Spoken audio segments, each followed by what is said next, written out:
Welcome to the ChangeMakers podcast produced by City Current. I'm your host, Jeremy Park. We have a dynamic duo, good friends of ours. You're in for a treat, a creative treat. So two creatives doing amazing things with their career, their families, so much to be able to pour good energy into our community and literally around the world with what they're doing. So we have CJ Kirkland is how you know her. She writes the River City Rising blog, but she's also Sharita Jackson, and she's married to Andre Jackson, who is a famous screenwriter and actor, Broadway extraordinaire. So how are you two doing, you two change makers? Great. Doing great. Glad to be here, man. Thank you.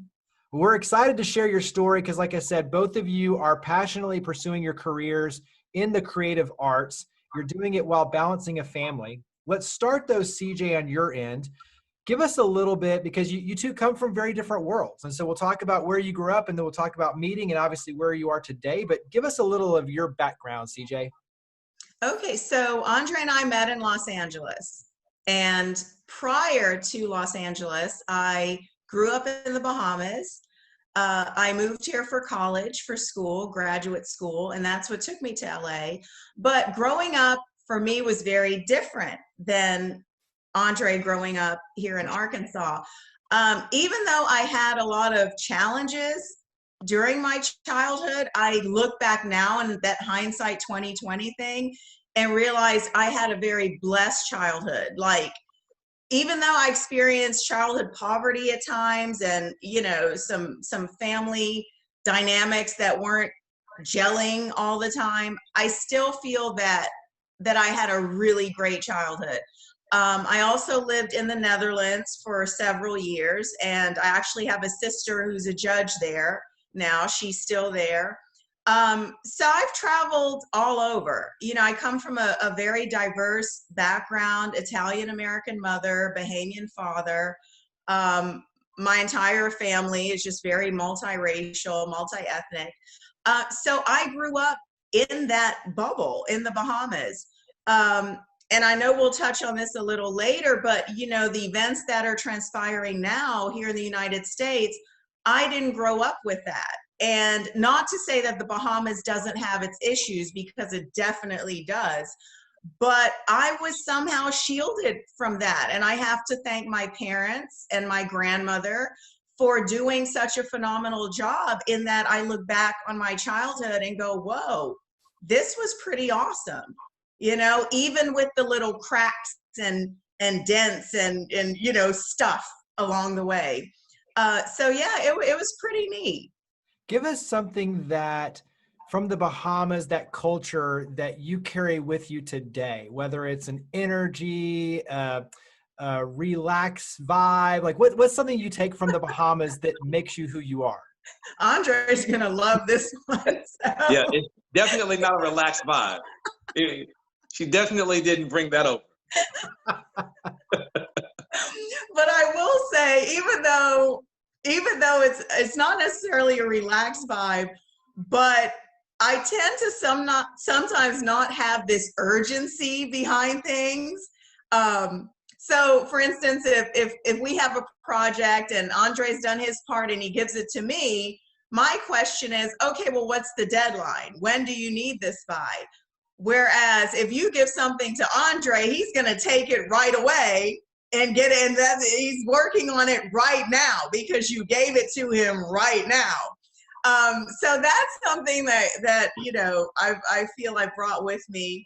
And just to me, an overall sense of inclusion, because I remember even sitting in my classroom, I went to a really great private school, but it was such a diverse group of students in that classroom. You know, I had teachers from Africa, I had teachers from England, Canada.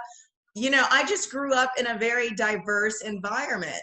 And I feel that that's something I continue to embrace here. I mean, you know, our friend circle is very diverse, socioeconomically, ethnically, you know, culturally, you name it. So I feel that that's probably one of the biggest things that has carried over into my adulthood. And also specifically as far as lessons that were taught. Like one thing that I carry with me from my grandmother is having watched her work as a housekeeper, and just really she owned her own home. She never quit, even when she got cancer, she got up every day, went to work, so when I'm having a kind of icky day, I do tend to think of her and say, okay, if she could push through, then I've got to find a way to push through. And that's someone who's very big in my life. And Andre maybe will talk about his grandmother a little, but and then my parents as well. I mean, my father and I used to have really great conversations when I didn't know what I wanted to do, couldn't figure out, what I wanted to be in this world. He would sit with me, and sometimes he was a little stern, but he really pushed me to figure things out. And I have to say, my mom, she was really the first family member to say, you are a writer, period. And that is something that really resonates with me day in, day out. When I feel like, I've kind of fallen behind or other things have taken over and I'm not where I want to be career-wise, I'll hear my mom's voice saying, just keep at it. You are a writer. So those are just some of the things that I feel I've brought with me from the Bahamas to where I am now. Give us one tradition maybe that you've taken from your family and made it a part of your family now. Ooh, Andre, what? Well, the food.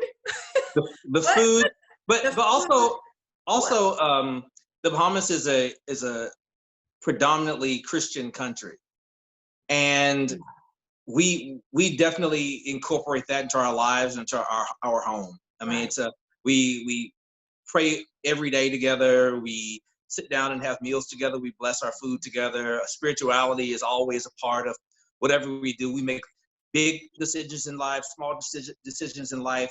Our faith guides us, and that's very prevalent in the Bahamas. It is. Just That's the true. times that I've been, it's a country that's guided heavily by their Christian values. So that's definitely a part of our lives. Nice. Well, last question for you, CJ, and then we'll switch over to Andre's story, is talk about running, because I think that's something that's a big part of your story and life as well.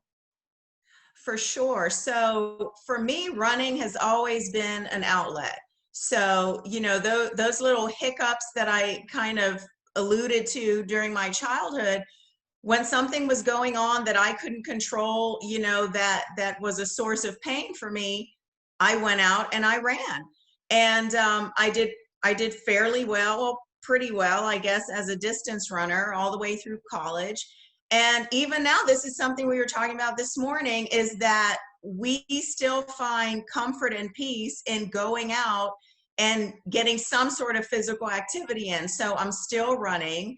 There are sometimes I listen to music, and sometimes, like here in Memphis, it's such a great city for runners because I won't have any music at all, and I just am taking in what's around me. We have the river and the trails, and I mean, you name it, parks, Shelby Farms. So that is definitely something that has helped me keep, my mental state kind of, intact. Yeah. Fitness is a big part of Andre's life too. So I'm sure he'll, also speak on that. But running, yeah, you're absolutely right. It has been the one constant in my life for as long as I can remember. Even though we moved to different cities, even though, my family dynamic changed, running never changed. Yeah. And it's been an outlet. I think those are important things to know yourself, where, to your point, that's a balancing point for you. Like you said, different cities, different moments in your life, and yet that was a constant to ground you, but also to help you with your mental health, to make sure that you are stable and focused and can make the best of every situation, especially being healthy. So let's go ahead and switch over to you, Andre. That's a good segment, but give us a little bit of your childhood and where you grew up. As CJ mentioned, Arkansas, but give us a little bit of your background. Yeah, I grew up over in Forest City, Arkansas, just about a half an hour drive from here. I was raised by my grandmother as well, my little sister and I. And, we grew up also poverty stricken. I didn't realize it at the time because we were so happy. And it's all I knew. Everyone around me belonged sort of to the same socioeconomic class. The only difference I ever saw is when I would go to school. And Forest City at that time was pretty segregated. We weren't that long from when there were separate high schools for blacks and whites. And even when I was there, we had separate proms.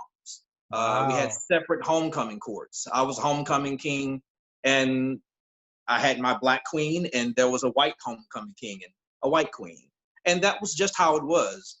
But, through all that, my grandmother set in though, like, hey, this isn't right. I mean, I know, like you're saying that yeah. how it was. And when you're growing up, maybe you don't think anything different, but I'm just curious, like, did it ever occur to you like, oh man, this is so weird? Or was it just part of that time and that's just what it was? It seems so bizarre to me now. At the time, because it's all I ever knew, and no one else questioned it.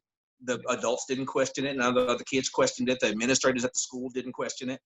It was in the paper. It wasn't a secret to anyone in town.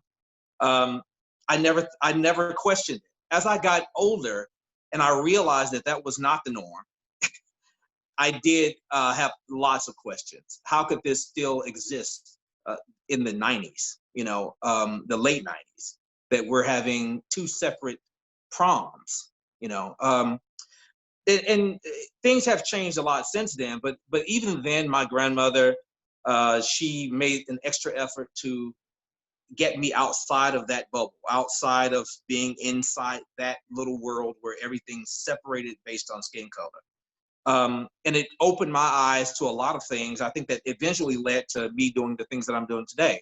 I realized the value in diversity and how awesome and fun and interesting diversity is. And so when I graduated high school, I enlisted in the Marine Corps, and you're traveling the world and you're experiencing not just diversity in this country, but diversity all over the globe. And the beauty in that and how much that benefits us as a society. And then I came back here for college at University of Memphis, and I'm still transferring around because of my military status. And my senior year, I found myself not having enough credits to graduate. I didn't have enough fine arts credits. So I took a acting class because a buddy of mine who was in the Marine Corps said it's an easy A.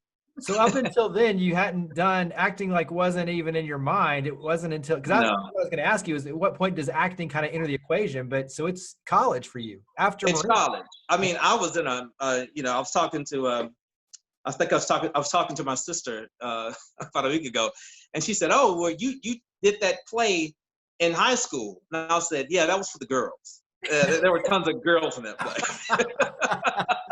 I had no acting desire to act. I was acting to impress girls. Yeah, exactly. Can I get in on these rehearsals? Is what I wanted to know. So no, acting. Where I'm from, Jeremy, no one aspires to professionally act. It's something you do as a hobby. Because I'm from an agricultural town. There was manufacturing there. It was big in the 80s and in the 90s. The huge sandal plant was there that employed half our town. Half my family were farmers. So for me to even have an idea that one day I'd be on a stage singing and dancing or in front of a camera acting, it was nonsense. So it never even dawned on me that this would be something I would be interested in. But now when you talk to all my friends, they say, "Oh, dude, of course you're an actor. You were an actor from elementary school," But you're not just it an wasn't actor, until college you're a that singer. I mean, you're a professional. And so I think it's funny because when you say actor, some people are like, oh, okay. But I think we've got to put it in perspective. Like, you're singing on Broadway and The Lion King and these, huge musicals. And then you're on TV shows. I mean, you're a professional actor who has an amazing voice and skill and talent, and obviously a screenwriter too. But where did the singing and all that? Because that's a whole nother level of like, okay, it's one thing to act. It's a whole nother to actually be on Broadway and be singing professionally as well. Yeah. Jeremy, let me quickly interject here. We had been dating for, I don't know how long enough. Few years, I think. And I did not know he could sing. So he doesn't sing around the house. He doesn't. Anyway, I just had to throw that in there because people ask me all the time, oh, so does he sing for you? No, he does not. Would you like him to sing for you? That's the better question. That's the question. See, Yeah. Meredith on Diet, like, he sings, but he doesn't sing any of the songs that I like, so I don't really want him to sing. Yeah, we'll work on that for our 20th anniversary. We'll come up with. See, this is why I love this podcast. Is you get both sides, right? Like you get the story, and then you get the interjection of, okay, but wait a second, there's more to the story. Yeah, but please continue, Andre. Yeah, and I knew you were going to bring that up too. I knew you were going to bring that up. But I grew up singing in the church. My grandmother, she was the president of our choir at church, Salem Missionary Baptist Church. And I was at every choir rehearsal, even before I was in the choir. I just had to be there because of her. And I'd be singing in the back pew, waiting on rehearsal to be over. And then one day she said, "You should be in the choir. You have a nice voice." And my father was a very good singer, as well as my grandmother was too. And I just thought that everyone could sing because everyone in my family could sing. I have an uncle here who was ambassador to the United States for music. And he's from here in Memphis. He used to teach at Kirkland. And so singing was never something that I thought, at least me singing, was never something that I thought was special until I went to the academy where I studied acting professionally and realized that everyone cannot sing. No. Everyone can't sing. And, I would say most people cannot sing. Most we talk about actors. Like, we can fake it, but there's a whole different level of, like, there's faking it and then there's Broadway, and there's a huge span in between. Yeah. So I mean, when I got there, they definitely helped me understand my voice and how to use my voice and techniques and things like that, so that I could do this professionally and not just rely on my God-given talents. But I started in the church, and from there I went to the academy, and they really honed all those skills, acting skills. It's a conservatory, so everything acting related. I mean, from dealing with masks and body movement and singing and acting, all that stuff all together. So that really honed all those skills that I'm using now all the time. But that's an important piece of the equation too that people don't see, is how much sweat equity you've put into your career to developing it. It wasn't like, oh, magically you were just found and thrust onto Broadway or into TV shows. This is something that you have seriously poured your heart and soul and taken it very serious to be a professional to get to that level. One last question for you, and then we'll talk about you two meeting, is how did your service in the Marine Corps change you or help give you a foundation for success for what you're doing now? The discipline that's required, it's mandatory in the Marine Corps, as it is in every branch of our service. You really have to have a disciplined mindset. It can't be an option. If it's something that's serious to you, you have to pursue it. You have to pursue it with everything you have. So that's definitely a big part of it. But also, the confidence that you gain from being a member of the military. Once, for me, I was just having this conversation the other day with someone. Once you pass what was, for me, one of the most mentally challenging parts of my life, after that, you understand that whatever I put my mind to doing, I can accomplish it. So CJ, she says all the time, I have no quit in me. What we say is he ain't got no quit in him. Yeah. Well, it's because, once I feel like I really want to do something, and I'm not the kind of person that I want to do everything. But when I set my mind to doing something and I dedicate myself, once again, dedication, I dedicate myself to doing something, I'm going to do it. And I understand that it's not going to happen overnight, just like you said. It's not going to be easy. As a matter of fact, most things in life that are worth having are not easy to attain. So I'm there for the long haul. And I've loved this profession since the first day I started doing it in college. And through all the ups and downs, I've remained consistent. I've poured everything into it every single day. It's always something, even if I'm not actively working on it, I'm thinking about it all the time because it's a passion. One last question it dawned on me I want to ask before we switch over and talk about how you met. So we're going to continue this on.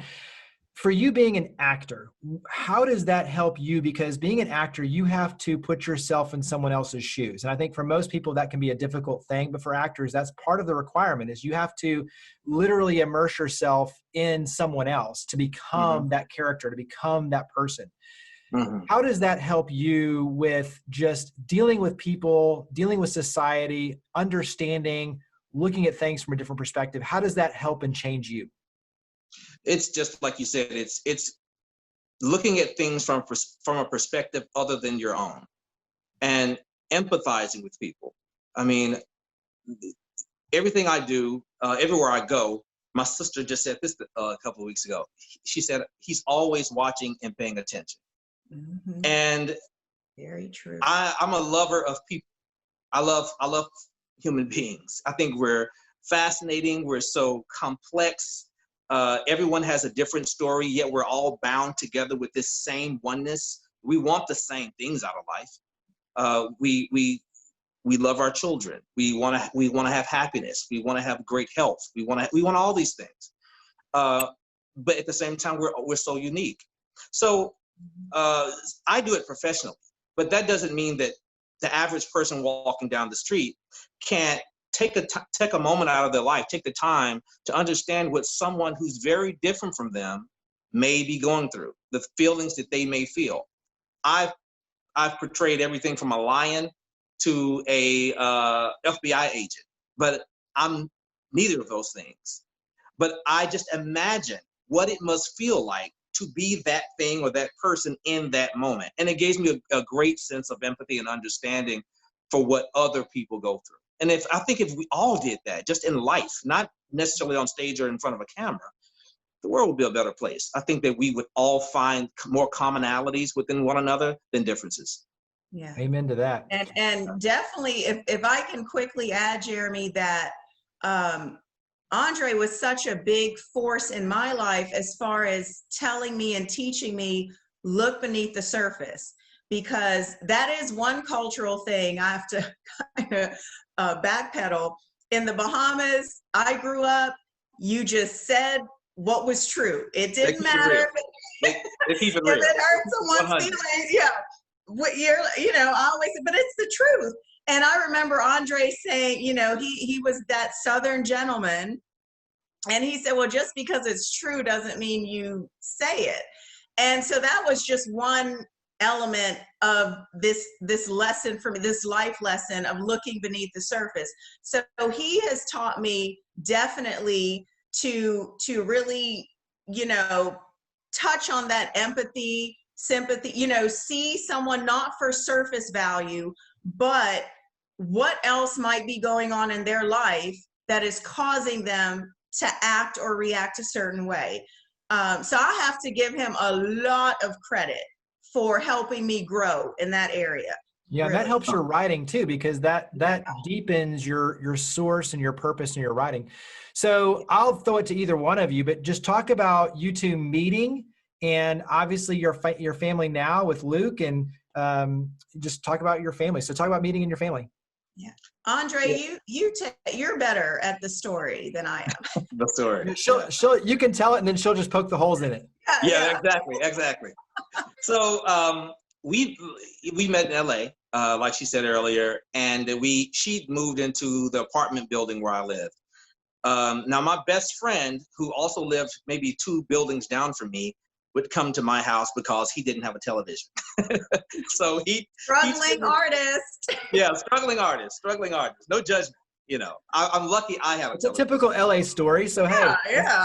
LA story. Yeah. So you share resources, right, Jeremy? Yeah, absolutely. So he would go to my house during the day when I was at work, and he'd watch television. And CJ just moved to our building, and the building she was moving from, in that building, their trash room was on the bottom floor through these big double doors. Well, in my building, bottom floor, double doors, that was my apartment. So she just assumed it was the same layout, and she burst in with all these bags of trash and boxes. And my friend was there watching television, and he was more than happy to help her take out her trash. So when I came back to the house, he told me, "Oh man, Andre, there's this woman in this building. She is gorgeous." And we lived in He a just gave you a whole bunch of trash. Yeah, taking a whole. Well, and then my question was, well, why was the door unlocked?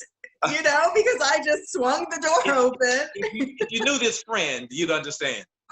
So anyway, he would come over there every day looking for this girl, and I said, "Man, I don't know what girl you're talking about. I haven't seen this girl that you described at all in this building." And then one day, she knocked on the door, and I answered it and opened it, and I was just floored. This beautiful woman was standing there, and immediately I knew that this had to be the girl that he was talking about. And she said, "Oh, I just came to tell your friend, thank you. He helped me with all my stuff. And I just wanted to give," I think she was giving him a Starbucks gift card or something like that, you know. And so I said, "Oh, well, he didn't live here, but I live here. My name's Andre." And she goes, "Oh, nice to meet you."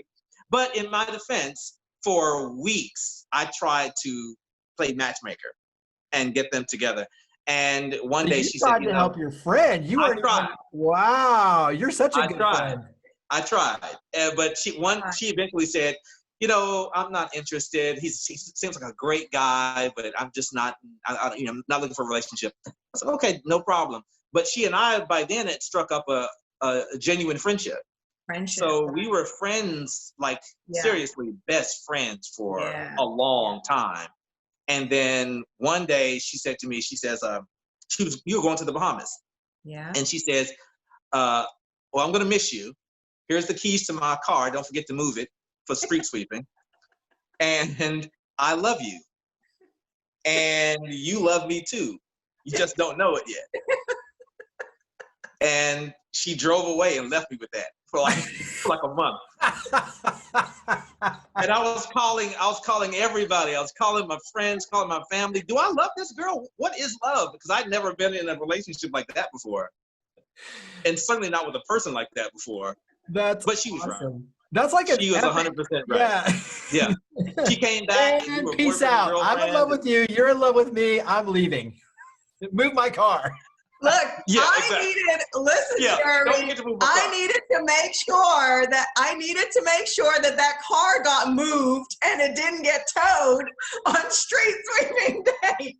So listen, here's the deal. I love you. You love me. Make sure the car gets moved.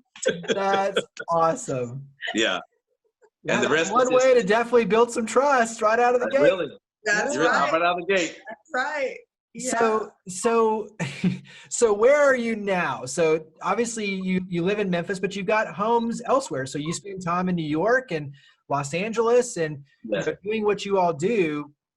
You have the ability, but it's also too on your end kind of the responsibility of being in different places. And so you have a different family dynamic where you're both pursuing careers. Mm-hmm. For what you do, you have to be literally on either coast at different times. And so you've got homeschooling as a part of this equation. So talk about now just kind of where you are and balancing all these different dynamics. Yeah, well, I spend most of my time professionally either in LA or New York. But this is our home, and this has always been home to us. We purposely decided to move here when we were looking for where we're going to get our next place, and we decided to get a place here in Memphis because we knew we wanted to start a family. We knew we wanted to be in a place that was away from the hustle and bustle, the craziness of the coasts, somewhere where we could recharge, stay grounded to who we are spiritually, emotionally, and maintain these relationships with people who meant a lot to us. So we just love Memphis. And I can't imagine ever not living here in some capacity. But right now it's home. In LA and New York, that's work. And CJ started, she could speak about this, but she started homeschooling our 9-year-old a couple of years ago because it just fit our family, our lifestyle. Talk about that, CJ, in terms of you and your writing and homeschooling, obviously, and just balancing those different pieces with Luke.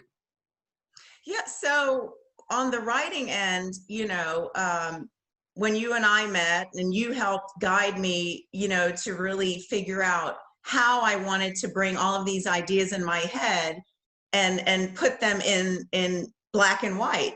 And so I really enjoyed writing stories, working with nonprofits, and just really telling other people's narratives, not so much my own, because that, is what blesses me.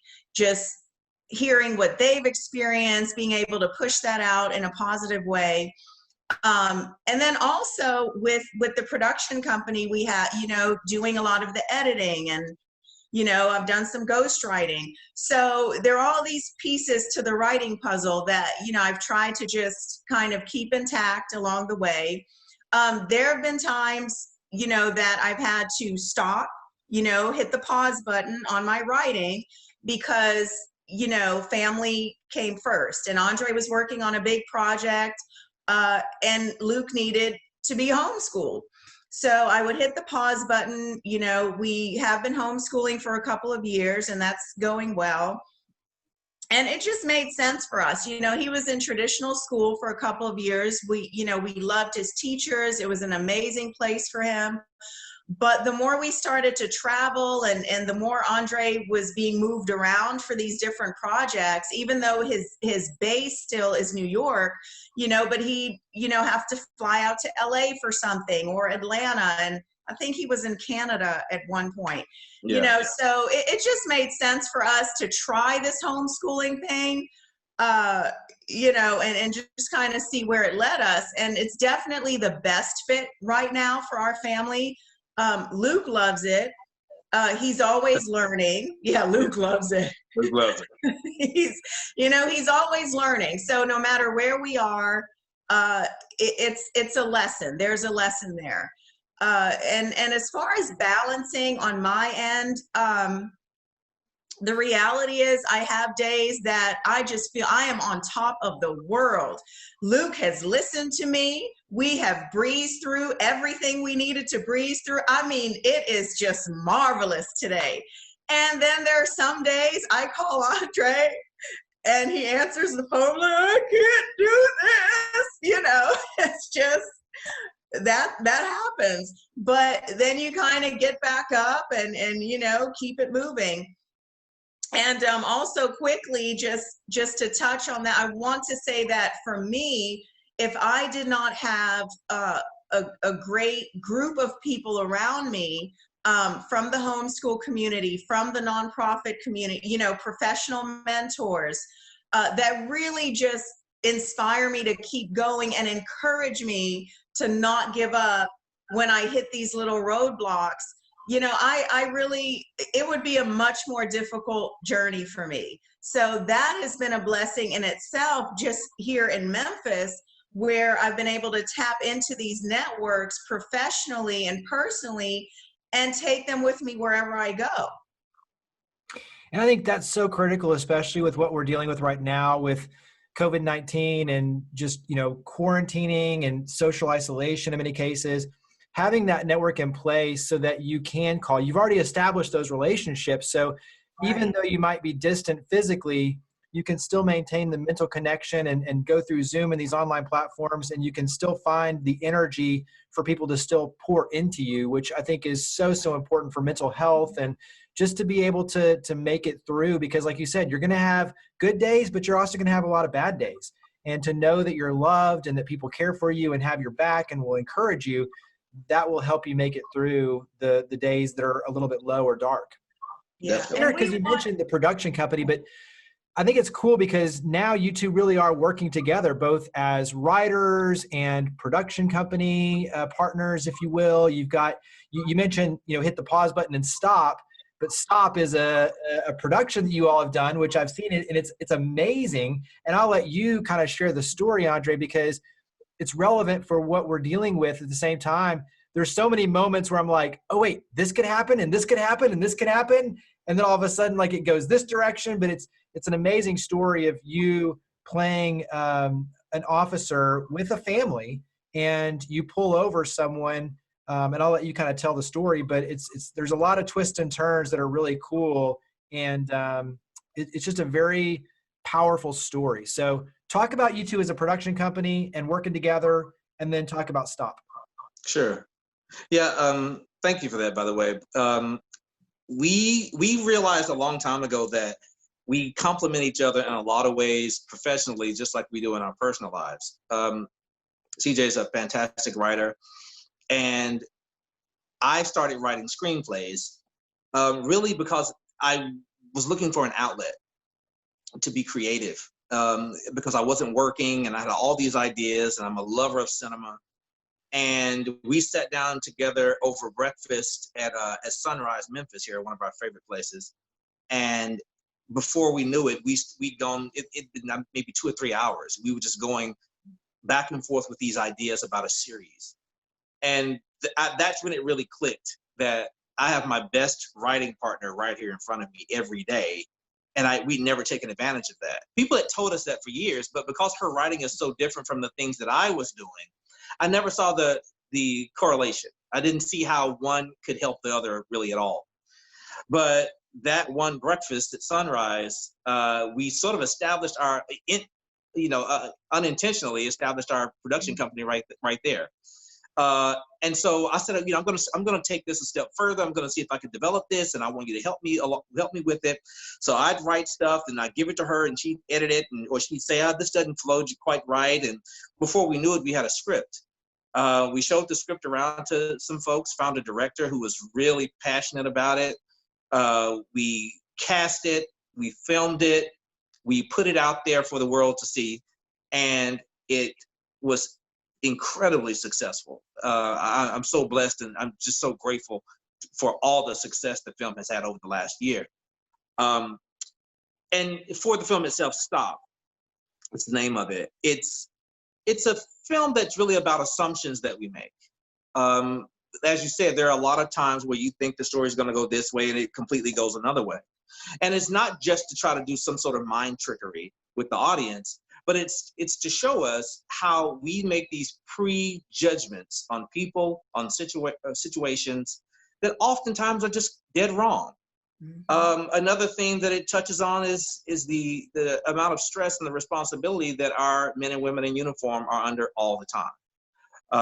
There's a character in it who is a former police officer, and we meet him at the lowest point in his life. And it's a culmination of the personal and professional stress that he's endured in his career. And he meets my character, who's also a man in uniform, a current police officer. And they realize they have so much more in common than you initially realized in the beginning. And though the former police officer's past was difficult, and he sees it as possibly a waste or meaningless, you realize the impact that work and that sort of service, when done with purity of heart and purpose, what the service that it does to the world and to the community. Now, it happens in the story in a microcosm between these two characters, but it's really a metaphor for life. And, you being one of these people, I'd say, Jeremy, you give, sometimes without the expectation or the awareness of, is it ever going to come back my way? And that's not why you give, but you want your life to mean something. You want your life to have purpose. And oftentimes our lives have so much purpose, though we don't realize it. So it's a lot of those themes. I'm really proud of the work that we did with the film, and we're working on another one right now that touches on a lot of those themes, those same themes, and a whole lot more. It's a much bigger project. The production company so far has just grown so rapidly, and I'm just so excited. It's one of the most exciting things going on for us right now. Well, and I love the way you articulate the film Stop, because to your point, you get to see the ripple effect play out in a way that you would have never expected it necessarily going in. It's really cool. Right. On both ends, you get to see that purpose and the ripple effect. Yeah. The beautiful thing is, by having a production company, I think as an actor, especially, it's always tough because you're almost at the whim isn't the right word, but it's like you have a hard time controlling your own career because you have to get through like a casting director and then this and then that. And, you know, there's so many reasons why they could choose you or not you. And, you know, you walk in and there's 10,000 people that look just like you and they choose one that's a little taller than you or a little smaller than you. And so many times you feel like, man, I have no control over my own career, but yet a production company where you can literally take control and then work together in tandem is a really powerful way for you to take control of your own career and destiny. Talk about that in terms of what that means for the two of you working together, like you said, but also too, the trajectory that it now puts you on where you have control in a really cool way to tell these powerful stories. Yeah, you're absolutely right. I mean, as an actor, you're especially when you first start out, unless you're the star of something, you're the last consideration. You're the last piece of the puzzle is who we're going to get to play this part. And you can get or lose a part based on a variety of issues. When we started our production company, when we had that meeting at Sunrise, we were coming off the back of me losing, having gone through all the auditions, all the tapings, meeting the directors, being cast, and losing several projects because the project just fell apart or the executives decided they want to rewrite the whole thing. I lost those two parts, and they were life-changing opportunities. And that frustration just bubbled over to me wanting to have some sort of control over my career. So what happened was I started writing for myself. I started thinking, well, what are the stories that I want to tell that I never get an opportunity to tell? And what are the roles that I'd like to play that frankly rarely ever exist, especially for people of color, unfortunately. So yes, writing myself, producing my own films, I can tell those stories that, you know, that you rarely get a chance to tell as an actor. Yeah. Rarely. CJ, let's flip it to you. What's something that you want everyone to know about you and your writing? I was thinking about that actually as Andre was speaking. What I feel we've gotten to, the place we've gotten to is how do we make the world different using the gifts that are within us, that God has placed in us. So for me, the writing part of it, you know, I struggled for a long time. And if you speak to friends of mine that have known me for 30, 25, 30 years, you know, they'll say that there was always some indication that this is where I would end up. And so really what I want to do with my writing is use it as best as I can to somehow make a difference in this world as a whole, in the life of someone else. You know, I never know who is going to read my work. This is something that Andre, he laughs at me because every time I write something, I'll say, well, I guess maybe 2 people will read it. And that's, you know, that's who was meant to read. Like, I never feel that anyone is going to read it, but it doesn't matter. I'm still going to put all of my heart into it. It doesn't matter to me how many people may or may not read it. I'm going to give it my all because to me, this is the gift with which I've been blessed. And I have to use it wisely. I have to use it to instill, you know, hope and faith and just goodness, you know, not abuse it or not let it sit dormant. And that's something I was actually talking to a friend of mine, you know, about everything that's going on and the protests and, you know, really we believe, okay, we are finally getting to a better place. You know, voices are being heard. And she felt guilty because she said, well, I'm not on the front lines of any of these protests. And I said, well, neither am I. And Bernice King, you know, Dr. King's daughter, made a statement. She said, not all of us are meant to be on the front line, you know, with a megaphone. And I told her, I said, use your gifts to make a difference, even in this movement.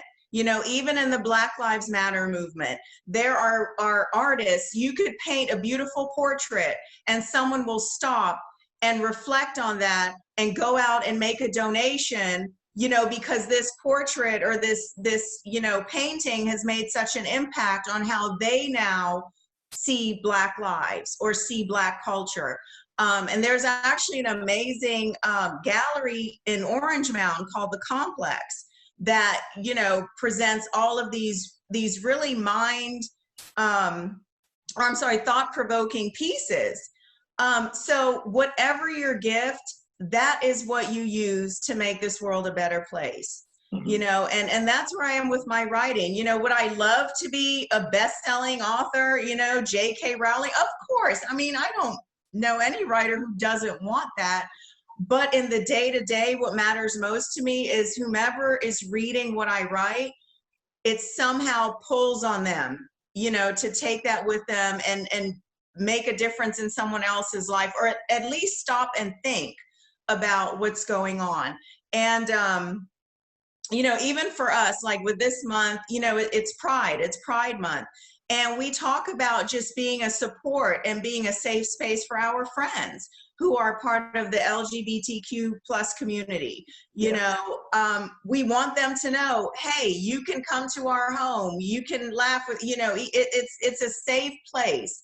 And I feel, especially with the pandemic, there's so much pain, there's so much isolation going on, that we just want to publicly say, you know, we're here for you. You know, if you need us, reach out, we're here. And I do that sometimes through my writing. Andre does that through, you know, his work, his acting, his script writing. We just want to be a positive light in someone else's life. Yeah. And, you know, what's interesting is, as you're talking, I was thinking, what's one word that I would use to describe your writing? And the word that comes to mind is pure. It's pure. It's from the heart. And I think you always have an ability to connect. And even on my end, the feedback we get from River City Rising, people love your writing because it's pure. It's from the heart. It's a positive slant in terms of the way you take even very dark things and you help us to see the good. And at the same time, how do we activate on that? And so it's from a pure place. It's pure. I love it. So for both of you, give me, and CJ, you've already kind of done this a little bit, and even Andre has as well, but give me something that you've learned. We'll start with you, CJ. Give me something that you've learned from Andre. Wow. So much. I've learned discipline. You know, I've learned to stick with something, and I won't cry on your podcast. But, you know, I've learned to not give up. You know, when we met in LA, we had nothing. We were the epitome of broke artists. You know the LA life. And you go every day. And some days just seem so hopeless. They seem like you're never going to, you know, you take 2 steps forward and then you're punched in the gut and you fall all the way back. You know, and I remember there were days, you know, we were in LA and I'd say, listen, I'm moving back to the Bahamas. This is not working. I'm going to get a little hut on the beach. I don't need much, but I can't do this. And he'd say, no, you can't give up. You know, let's keep going. And it definitely helped for me to have someone, you know, whose hand I could hold to walk with me, you know, through the most difficult times. So I would say one of the biggest, or 2 of the biggest lessons, you know, discipline and persistence, perseverance. He will not allow me to give up. And even with my writing, you know, sometimes there's something I do want to write about, and I'm scared to death because it is a touchy subject. You know, it could be considered controversial or I won't say divisive, but people are definitely going to see things one way or the other. And he'll tell me, just go with your heart, go with your gut. So he's the, what would you say, Andre? I always call him the optimist. I'm the realist and he's the optimist, because he does not think that there's anything that we cannot do. That's him. Whereas I'm the realist. I'm like, well, I don't know. Okay. So much similarity between our relationship and you two and your relationship. It's like, in terms of me and Meredith and like you two. So oh, really? I definitely am the Andre and she's definitely the CJ. So what's something that you, Andre, have learned from CJ? Oh, I mean, her compassion. I mean, I have in my life, and I've met a lot of people. I've never met anyone who is more actively compassionate toward other people. It's a joke in our household between Luke and I.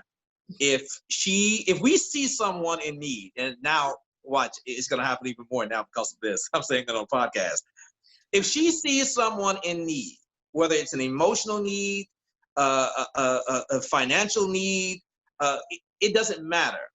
She's going to stop whatever she's doing, and she's going to tend to their need. She's going to she's going to check in and say, "Are you okay?"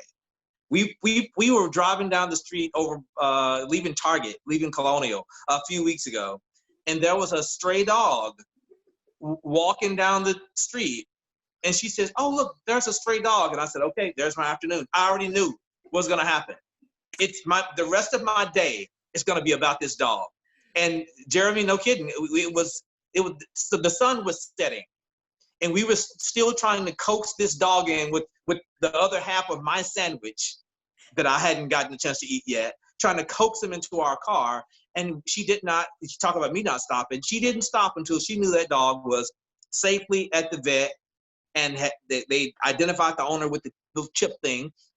And even then, she still didn't stop. She said, "Call me to tell me that the owners picked the dog up." And the owner didn't pick the dog up. So she went back out there to get the dog and found a permanent home for the dog. But wow. That's just one example of what it's like. I'm going to say, for listeners, the thing is, knowing you two and knowing CJ, like everything you're saying, I can myself say that's exactly 100% accurate. 100%. You know it. Yeah. You know her. Yeah. That is who she is. I mean, we see people out all the time. She stops, and if someone's in need of something or hurting, or my son and I we just go, we'll see you in the car, because we know this is going to take a while. She's not going to leave until things are okay. But that's something I've learned from us to incorporate into my life, because we do need to sometimes stop and look at one another and just say, check in, are you okay? Because the default response is, "Oh, I'm cool. I'm good. I'm fine. How are you?" But that oftentimes is not the reality of what that person's going through, or what the situation is. She walks into a room, and it's like she scans the place for someone who needs an ear, a shoulder. And I love that about her. I've never met anyone who's consistently like that, and it's just a part of who they are. And that's one thing I try to take a little piece of that. That's kind of hard in New York City, but well, no, I never make it to the theater in time. I don't know. It drives him crazy when we go to Target, because I'm going to talk to the cashier and, "How are you? And how's your day?" And Yeah. But that's why we love you, CJ. So I mean, that's why we love you. Yeah, that's why we love you. That's just part of it. So we'll switch over and do kind of a lightning round to wrap up. So short questions, fairly short answers, but we'll give both of you a chance to kind of chime in. What's something that you each like to do, or what's something that you each like to do to relax? Oh, together or individually? Either one. I love going to the gym. I love working out. I love fitness. Every morning, she's still in the bed, and I roll over, I give her a kiss, and I say, "I'm going to the gym." And I go to Harbortown Fitness here in Harbortown.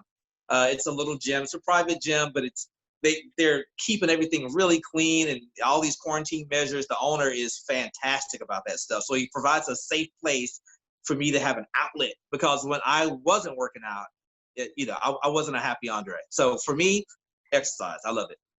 CJ, what about you? He loves it. Reading. For me, it's reading, and Luke is very much like Andre. They love watching movies. But for me, it's, I want to pick up a book and go into a corner and get lost in what I'm reading. Yeah. And then you mentioned together. So what do you like to do to relax together? We do everything together. Yeah, we love eating out. Yeah, that's right. We're foodies. We're big time foodies. We will plan out our entire week as far as breakfast, lunch, dinner, and even snacks in between. Yeah. What we're gonna have. We sit up and we watch, those food shows. Yeah. We make lists. oh, we got to go try that place. We got to try that place, and then she'll duplicate a lot of the rest of our favorite recipes. So, well, and she's Luke is a an aspiring chef himself too, right? absolutely. Yeah. He was just this morning. He was like, "Daddy, you got to come watch this show with me," and it's oftentimes something Pokemon related, but instead it was like Final Chef. What was the name of the thing he was trying to give me? Yeah. It's one of these cooking competitions where they're cooking stuff that I can't even pronounce. Right. And he just he sits there with his blanket and it's like he's watching, X-Men or something or something from the Marvel universe. He's so fixated on that. Yeah. And I mean, there's so much, it's funny because we paused at the question because there's so much we do together and we genuinely enjoy being together. It's not that I don't get on his nerves sometimes, or, I guess he gets on mine sometimes. I guess a better question for us would be, what do you not do together? Because what do we want to, yeah, because we do so much together. I think that I definitely watch way more TV than she does. Yeah. She hates it. Sometimes she gets to the point she says, I can't take the sound of the television for another 5 minutes. And she has to go into her room, like she said, and read. But I think TV for sure. We don't watch a lot of television together. Give me a quote or a saying that inspires you. Whew. Andre, you start. Oh, I know what mine is, but you go. Okay. I guess this is the compassionate side that he was talking about, but the verse in the Bible, and I can't remember the book it's in or the specific verse, but Jesus wept. That is something that, I have a best friend who's going through a difficult fight for her life right now. And Andre will come home and my eyes are red and puffy because I've been crying. And one thing that I had to tell Luke when he was young and he would see me kind of break down when I was talking about something painful, I always say, well, Jesus cried. It's okay. These aren't always sad tears. These are sometimes happy tears. And so for me, that's such a powerful verse. I know it initially sounds kind of sad, but it's not. Jesus wept. And then for us as Christians, we reflect on what came after and all of the good that happened after his weeping stopped. And that's one of the more powerful verses in my life.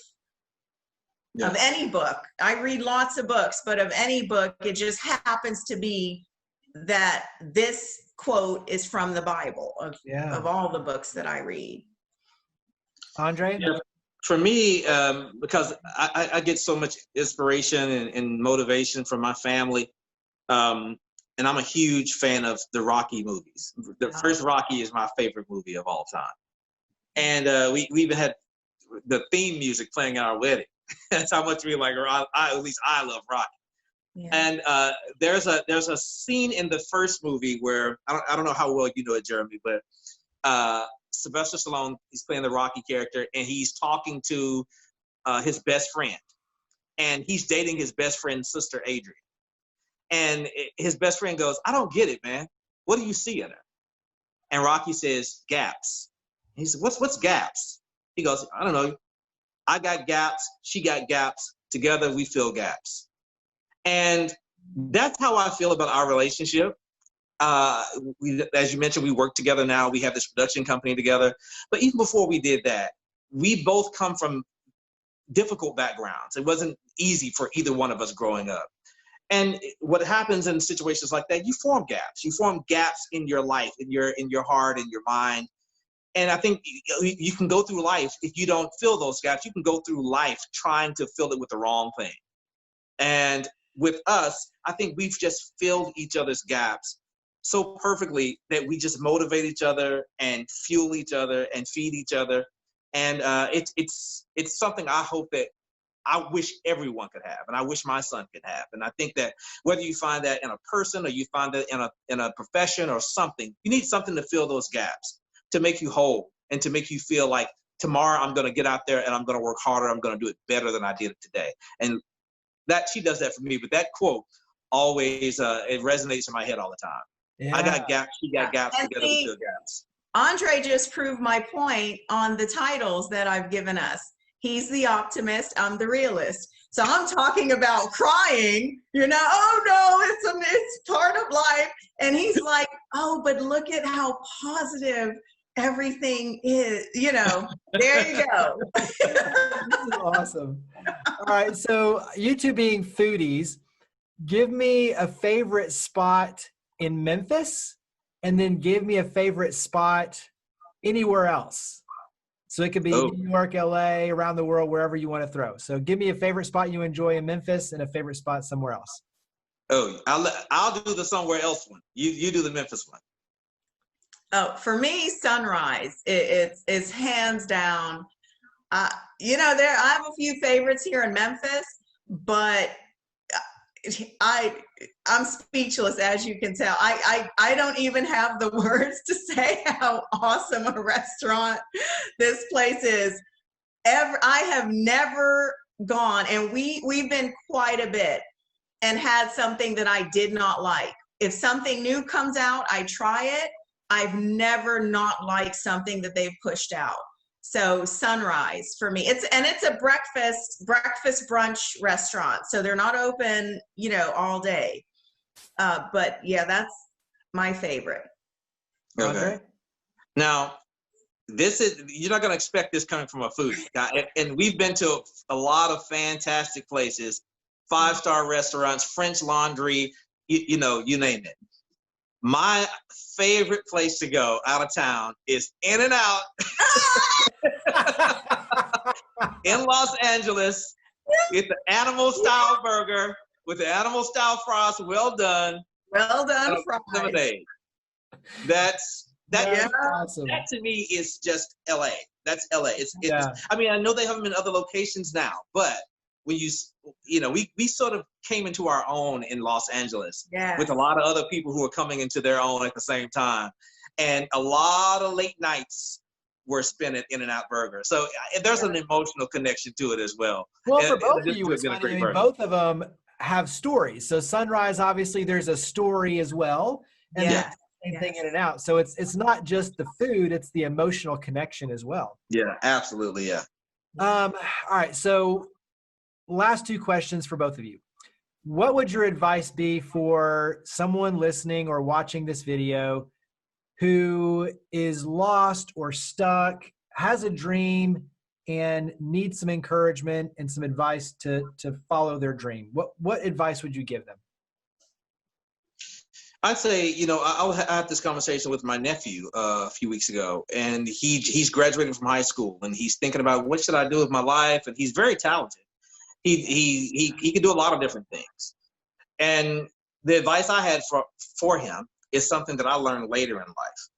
And what I said was, imagine if every profession, no matter what it was, actor, doctor, engineer, astronaut, they all paid the same amount of money. Money had nothing to do with it. You had the same schedule, you had the same amount, you had the same salary. What would you want to do for the rest of your life? Find that thing and then pursue it. Because I think a lot of times, you know, we want to be successful. We want to make money. In money in this world, for a lot of people, they think it means happiness, but it doesn't. It absolutely does not. And that can be hard for someone who doesn't have money to hear, but it's the truth. If you're doing something you love, you'll never work a day in your life. That's an old quote, but it's very true. People ask me all the time, how long are you going to be doing this? When do you ever want to retire? And I never want to retire because I'm literally doing my hobby for a living. What would I retire to do? I'm already doing my hobby. Mm-hmm. So if you find whatever that is for you, whether it's writing, whether it's being an executive at a Fortune 500 company, if you love it and that's what you want to do and you're passionate about that, pursue that thing. Yeah, absolutely. I agree 100,000%. CJ, what's your advice? Yeah. I would say, and this is something that took me a long time to accept and embrace, but I would say take the leap of faith, whatever it is. Here in Memphis, we have a lot of really talented artists, talented actors, singers. And sometimes I'll talk to some of the younger artists, or even someone who's, in our age category. And I'll say, why don't you go to New York and show your pieces? And they're so afraid to move out of the Memphis, scene. But to me, I look at their work and I see their work not just as Memphis great, but internationally great. And I just want to push them out, and say, no, go, you'll be okay. You'll be okay. And for me, that took a long time because, when you take that leap of faith, sometimes you fall flat on your face, and you're bleeding and, bruised up. And you're like, well, now what? But what I realized over the years is that somehow, it all ends up being okay. And I think it's, to me, one of the greatest tragedies, I guess, in life is to come across someone who had this dream, who has this gift. It's still there because it doesn't go anywhere. You can be 90 years old and that gift that you had, it's still there. And they didn't pursue it. And now that is one of their life's biggest regrets, is they didn't take that leap of faith to do what it is they wanted to do, whatever that thing is. And, one quote that I do love, well, I'm paraphrasing, but from The Alchemist, when you're pursuing your gifts and dreams, the universe will conspire to help you. I believe that, Yep. When I moved to Memphis, I didn't know anyone. I just knew what I wanted to do. I knew, what I wanted to try to accomplish. And you and I met because I went to a function. This is the most, I have to share this. I hope we have time, for this podcast. There's no time boundary on this, so go ahead. Okay. It's the most bizarre, but it was just one of those things where everything lined up. But I was in this funk. I'd had Luke. I was trying to get back into my writing career, didn't know anyone here, didn't know what to do. And, City Current, which was LPBC at the time, was hosting a talk at University of Memphis. And I remember calling Andre and I was like, I'm not going to go. He's like, no, you should go. I'm like, no, I'm not going to go. He's like, go. And so I went.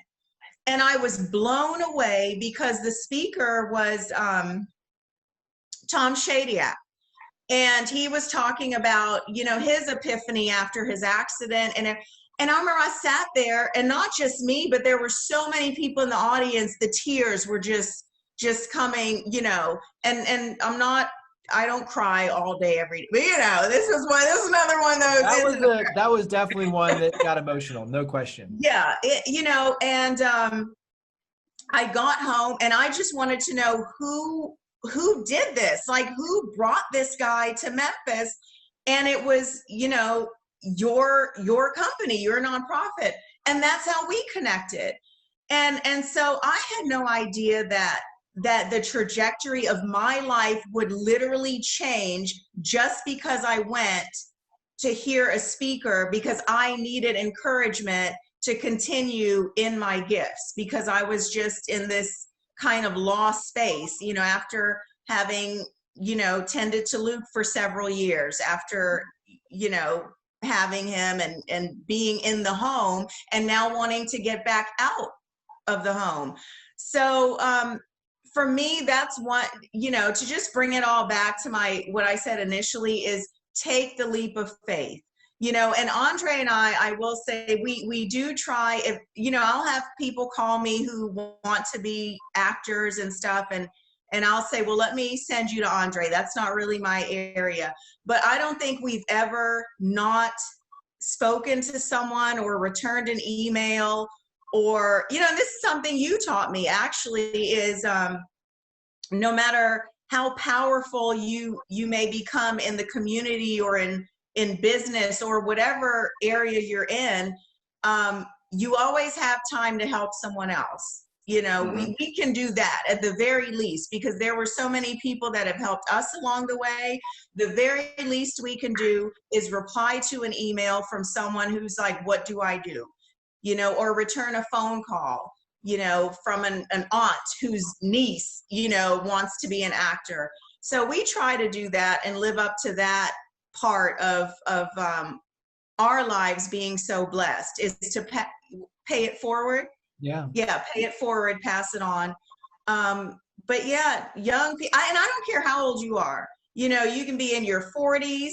If you have always wanted to go to New Mexico and take photographs of the most magnificent red rock, do it. Take the leap of faith and do it.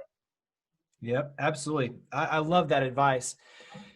Last question, and then we'll just talk about contact information for both of you, is you're creating your legacy every single day with what you do, your talents, your gifts, inspiring others. But many years from now, what do you hope your legacy is? And I'll give you grace on it. Can be individually or as a family. So, but what do you hope your legacy is?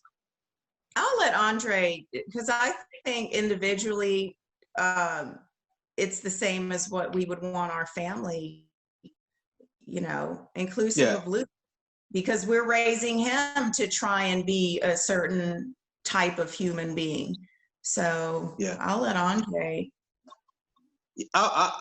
I want, not just for my family, but for me individually, I want my work and my time spent here on this earth to have impacted the world in such a way that it's a better place after I'm no longer here, whether that's inspiring one person or millions of people.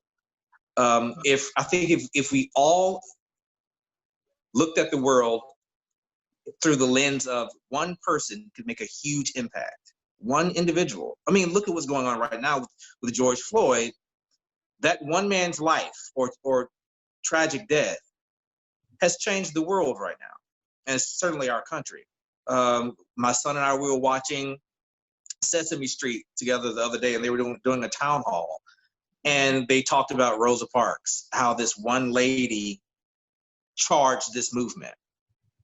So I want my life to inspire, have an impact that inspires the world to be better because of it. Do you want to add anything to that, CJ? I feel the exact same way, the exact same way. Yeah. And we're raising Luke to embrace those same ideologies. Yeah. I think we're all so powerful. I think that most people feel like they themselves is not enough. I need to have this kind of money. I need to have this sort of job. I need to be part of this sort of group. I can't do it on my own. Who am I? But just one person can make an enormous impact, whether it's just making an impact in your family or in your friend circle or the entire world. You know, that's a legacy I think we should all aspire to leaving. Is this person, my life is better because of this person. Yeah, I agree. And we Absolutely. can. Wrap up and talk about where people can go to learn more. I know that each of you have your own website, so talk about website and social media, and where do we go? So I'm CJ at cjkirkland.com. The website is cjkirkland.com. And Andre? Yeah, I'm Andre at andrejackson.com, and that's my website, andrejackson.com. And they can find both of us at grandchildproductions.com. And there are links there to projects we're working on, things we've done, who we are, and links to our respective websites. Yeah, and I think for social media, I know for social media, I'm the same, CJ Kirkland. And Andre, you are... Yeah. I'm the same on everything. Facebook, Instagram, Twitter. Yeah, everything's the same. Yeah, I'm Andre Jackson. Yeah. I am Andre Jackson. You two are very well branded, which is good in terms of being able to find you. So you're easy to find, easy to follow. We keep it simple. Listen, I have Andre to thank for that. Because when it comes to technology,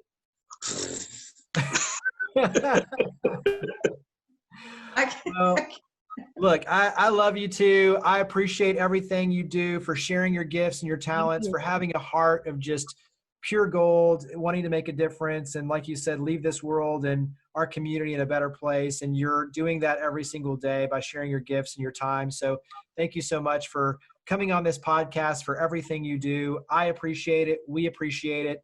And definitely look forward to continuing this conversation in the future. So thank you very much for being on the ChangeMakers podcast. Definitely, man. Thanks. This has been so much fun. Thanks for having us on. Yeah, thank you.